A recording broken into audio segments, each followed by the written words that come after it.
Hello' friends, আপোনালোকক স্বাগতম জনাইছোঁ মোৰ ইউটিউব চেনেল চিঞৰ যোগমীয়ালৈ।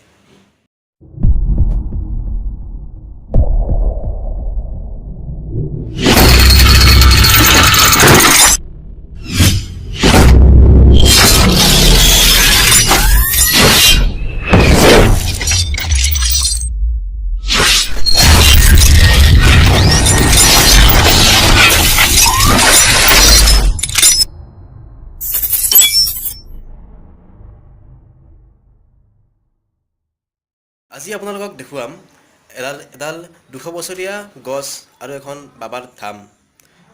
নলবাৰী জিলাৰ চামতাৰ পৰা 8 কিলোমিটাৰ ভিতৰত আমনি নামৰ ঠাইখনত এইখন অৱস্থিত।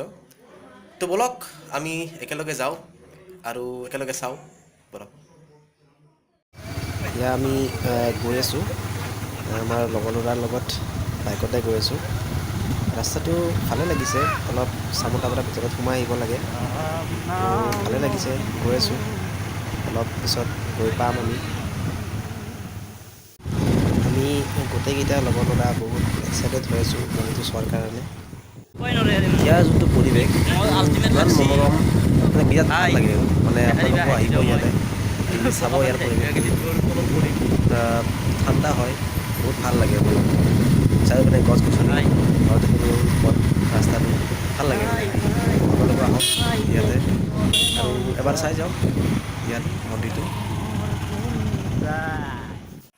এয়া আমি আহি পালোঁ আমনি ৰাজহুৱা শংকৰ আশ্ৰম বাবাৰ থান। এয়া আমি ভিতৰলৈ গৈ আছোঁ। এয়া আপোনালোকে দেখা পাইছে, এইডালেই সেই গছডাল যিডালৰ 200 বছৰ হৈছে। আপুনি দেখিছে কিমান বৃহৎ আকাৰৰ এই গছডাল। এই গছৰ ঠানিৰ পৰাই শিপা ওলাই আৰু গছ হৈছে। আপোনালোকে দেখিছে ইয়াতে, ইয়াৰ গোটেই চৌপাশে এই গছডালে আগুৰি আছে। কিমান মনোৰম দৃশ্য।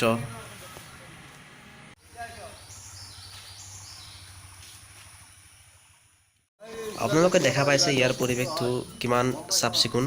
ইয়াতে কাম কৰা লগোৱাই হওক বা ইয়াৰ মন্দিৰৰ পূজাৰীয়ে হওক, সকলোৱে ইয়াত মিলিজুলি বস্তুটো সকলো ঠাইখিনি চাফ চিকুণ কৰি ৰাখিছে। আৰু আপোনালোকে দেখা পাইছে এই গছডালৰ কিমান ডাঙৰ আৰু কিমান গোটেই এৰিয়াটো, এই মন্দিৰৰ গোটেই এৰিয়াটো ইয়াৰ গছৰ ঠানিৰে আগুৰি আছে। কি সুন্দৰ পৰিৱেশ। আপোনালোকো আহক এবাৰ চাই যাওক এই পৰিৱেশটো, এই গছডাল।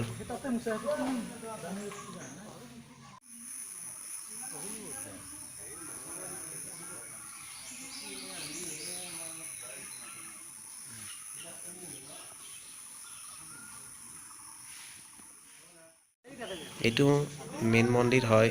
ইয়াতে শিৱৰ প্ৰতিমা আছে। ইয়াতে প্ৰত্যেক দিনাই বহুত ভক্ত আহে, এই গছডাল চাব আহে। সুন্দৰ পৰিৱেশ, সঁচাই মনোৰম পৰিৱেশ।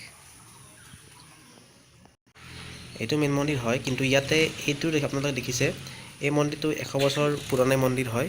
ইয়াৰ পৰাই প্ৰথম ইয়াতে স্থাপন কৰা হৈছিল। তাৰ পৰা এই মন্দিৰটোত 4 বছৰ আগতে ইয়াতে নিয়া হৈছে নতুন মন্দিৰটোত। ইয়াতে আপোনালোকে দেখিছে ভক্তসকলৰ কাৰণে খোৱা পানীৰ ব্যৱস্থা আছে ইয়াতে। মাঘৰ মাহত ইয়াতে বহুত ভক্তগণ আহে এই মন্দিৰ দৰ্শন কৰিবৰ কাৰণে। তেওঁলোকৰ কাৰণে সকলো ব্যৱস্থা আছে ইয়াতে। এইটো দেখিছে আপোনালোকে আশ্ৰয়গৃহ, এটা আশ্ৰয়গৃহ আছে ৰাতি থকাৰ কাৰণে। তো বলকচোন এই মন্দিৰৰ বিষয়ে আমি কিছু কথা জানি লওঁ ইয়াৰে এজন দেউৰীৰ লগত। এই গছডাল এনেই বছৰ কিমানমান হ'ল? বয়স আমি কমাই দিলোঁ, আমাৰ 60 বছৰ হয় মোটামুটি। এতিয়া এইটো বহু বছৰ আগৰ, মোটামুটি 150-200 বছৰ হৈছে বয়স। 150-200 বছৰ হৈছে বছৰ। ৰাজহুৱা কিবা অনুষ্ঠান হয় নেকি ইয়াতে? হয়, সভা 5 দিনীয়া কাৰ্যসূচী সভা হয়, পালনাম হয়। পালনাম হয়। 5 দিনীয়া কাৰ্যসূচীৰে আপোনাৰ ইয়াতে সভা মহোৎসৱ হয়। এবাৰ 40টা মহোৎসৱ এবাৰ হয়। তাৰোপৰি বিহু হয় ইয়াতে নতুনকৈ, আৰু এইবিলাক সৰু অনুষ্ঠান হৈ থাকে মাজে। মানুহ কিমানমান হয় সভাজি বুলি ক'লে ইয়াত মানুহ? সভাটো প্ৰায় 8-10 হাজাৰ মানুহ সভাখনত হোমৰ দিনা। তাৰোপৰি 5 দিনীয়া কাৰ্যসূচীটো। আৰু মূল মন্দিৰ আপোনাৰ সেইটো হয়? মোৰ সেইটো আৰু আগৰ পুৰণিটো আছিল। এইটো আছিল? এইটোতো 100 বছৰ এইটো মন্দিৰ আছিলে, 100 বছৰ পুৰণি মন্দিৰ এইটো। এতিয়া 100 বছৰটো অধিক হৈ গৈছে। সেইটো কিমান বছৰ? এইটো 4 বছৰ হয়। বুলি ক'লে লাংটাৰ পৰা থানা গ'লে লাংটাৰ বাবে এখন স্থান প্ৰতিষ্ঠা কৰিছিল। তাৰপৰা আমাৰ আগতে আমাৰ হেৰি আছিল সেৱক দল এটা আছিল আমনিত, সেৱক দলটো বৰ্তমান নাই। তেখেতসকলে নেতৃত্বত এই আমাৰ এই হেৰি মন্দিৰ স্থাপন হ'ল। তাৰপিছত পৰ্যায়ক্ৰমে যুৱ প্ৰজন্মই মানে অলপ পোহৰবিন আনিলাক আৰু চৰকাৰীভাৱে বহুত সাহাৰ্য আহে। মণি হেৰি আমাৰ MLA MP ফাণ্ডবিলাক আহে ইয়াতে, শিলগুটি আছে ফাণ্ড দিছে, এইবিলাকত সভাঘৰৰ ফাণ্ড দিছে চৰকাৰে দিছে এইবিলাক। আৰু আমাৰ ইয়াতে এলেকা মোটামুটি 8 বিঘা আছে, 8 বিঘা মাটি পৰিব আমাৰ এই ৰেচিডেঞ্চৰ মন্দিৰ এলেকা। বিভিন্ন ঠাইৰ পৰা মানুহবিলাকে আহে। আপোনাৰ ডিচেম্বৰ জানুৱাৰী মাহত পিকনিক পাৰ্টি ইয়ালৈ আহে, বিভিন্ন ঠাইৰ পৰা আহে পিকনিক পাৰ্টি। ইয়াতে মানে সামিখৰ নিৰামিষ আছে। সামিষটো হৈছে আপোনাৰ নদীৰ পাৰত, এইটো বুঢ়াৰী নদী, নিৰামিষটো হৈছে ৰেচিডেঞ্চত হৈছে। ডিচেম্বৰ জানুৱাৰী মাহতো ঢেৰ আহে, 40-50 ডেইলি পিকনিক পাৰ্টি আহে। তো ভিডিঅ'টো চাই কেনে পালে জনাব। তাত মই ভইচটো দিব নোৱাৰিলোঁ।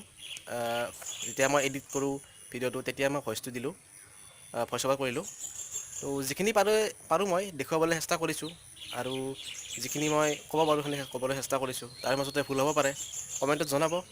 লাইক কৰিব যদি ভাল পায়, আৰু মোৰ চেনেলটো ছাবস্ক্ৰাইব কৰিব। Thank U.